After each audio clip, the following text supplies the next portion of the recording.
Let's shift focus to Europe now. The European Union has approved to boost defence spending by 800 billion euros under the Rearm Europe plan. This amidst mounting rift between Europe and the Trump administration. The move also comes after US President Trump revoked all military funding to Ukraine after a public spat between him and Ukrainian President Zelensky in the White House. EU members have also pledged $16 billion additional funding to Ukraine at an emergency defence summit held in Brussels. The Commission's President von der Leyen hailed this move as a watershed moment for the bloc. To understand the agreement better, we're joined by Mohan Kumar, former ambassador to France and also dean at O.P. Jindal Global University. Ambassador Kumar, thank you very much for joining us. This was an emergency summit held in Brussels. 27 leaders agreed to boost EU defence spending. Do you think all the member states will eventually be able to agree on a package of this kind? As of now, theoretically, they have endorsed it. Thank you very much for having me. I think that's the million-dollar question, Parikshit, because it's one thing for the Commission to take a decision on paper and to say that this is more of virtue signaling, if you like, because this is a moment of reckoning for the European Union. They have been very badly sidelined in the conflict on Ukraine. Conversations and negotiations are going to happen in Jeddah next week between Russia, Ukraine, and the US. Europe is nowhere on the agenda. So I think in light of this, Europe and European Commission in particular had to be seen to be doing something. So they've gone ahead and agreed on this ambitious package with the possible exception of Hungary, which stayed out. So the question really now is, how soon can this be put into practice? Will member states be able to come up with the funds? And there is also some talk of how to unfreeze the amount of Russian money that's been frozen. An amount of $200 billion has been frozen of Russian assets in Europe alone. And there is some talk of using that interest, which has already been done. But can you unfreeze this amount as well? So Europe will do everything to really come up with the goods, because this is really an existential challenge. And for a change, I'm using the word, knowing full well the significance of that word. The bottom line is European Union has, for the last 80 years, been used to American security guarantee. They are used to cheap energy from Russia, and they had access to the absolutely unlimited Chinese market for goods and services. Suddenly, all three have turned out to be problems for the EU. The American security guarantee is in doubt. Russia invaded Ukraine, so Russian energy is a problem because of sanctions. And the Chinese slowdown in the market means that Europe cannot export as much to China as before. So it's a real triple whammy that the European Union is facing. It couldn't have come at a worse moment, but I think they're doing everything in their power to know that this has to be done. I think what is more significant is that the trust of the transatlantic relationship has been broken, and I'm not sure it can be restored anytime soon. Right. Do you feel, Ambassador Kumar, that we will now see a different global order? As you've said, European Union has always relied on US guarantees for security. Donald Trump has made it very clear, you need to increase defense spending. You did not spend enough money on Ukraine. We did.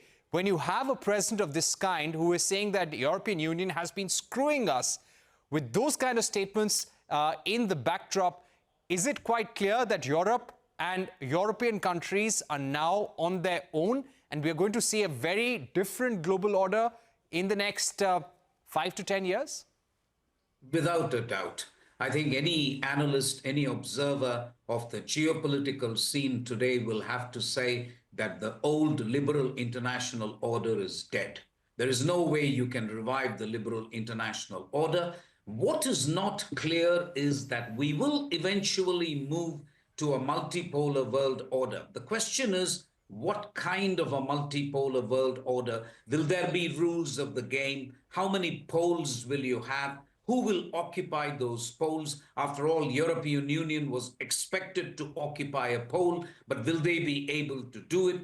Those, I think, are the questions. I think in the near term, you will find that it is going to be very, very messy. I suspect Trump's own thinking leans towards spheres of influence. I think he wants US to dominate the Western hemisphere, which is why he's doing what he's doing in Panama, which is why he's trying to do something with Canada and Mexico and so on. He will, of course, also have an interest in the Western Pacific. Russia will, I think, have at least a limited sphere of influence in Europe. And the million-dollar question, which has a lot of implications for India, is whether China will get its own sphere of influence in East Asia. So if this trifurcation of the world happens, and it's hypothetical, if this happens, then I think we are looking at some balance of power, which may, as you say, in 5 years, 10 years take place, and the world may see some stability. But if not, I think we're going to see a situation where you have US, China, Russia, three powers, but then you have a bunch of middle powers which will try to jostle for space, which will try to be swing states, and it becomes really, really messy and difficult to predict. Right. Now, when it comes to Ukraine and ending the war, we saw some tense exchanges between Ukraine and US at the White House, between Zelensky and President Trump. It seemed everything had broken, but then it seemed UK, the European Union, everybody went back to the table and said we need to find a way to peace. Do you get a sense that things are now moving in the direction of ending the war? The European Union will also realize that US is not going to bear the cost of this war now for very long. In fact, it has suspended aid already. And somewhere, if they need to save their economies in future, protect themselves, they need to end this war as well? I think you are spot on, Parikshit. I don't think the US is going to continue to underwrite this war anymore. I think Europeans know that as well. I see a two-stage process that the Americans will now negotiate in Jeddah between the Russian delegation and the Ukrainian delegation. The first part of this two-step process will be to get a kind of ceasefire which will at least apply to air, to the seas, and to prevention of Russian attacks on energy infrastructure in Ukraine. Land ceasefire is going to be problematic. That will probably take a little bit of time. The more important question is, you cannot see the ceasefire holding without two things. One, you need some peacekeepers on the ground.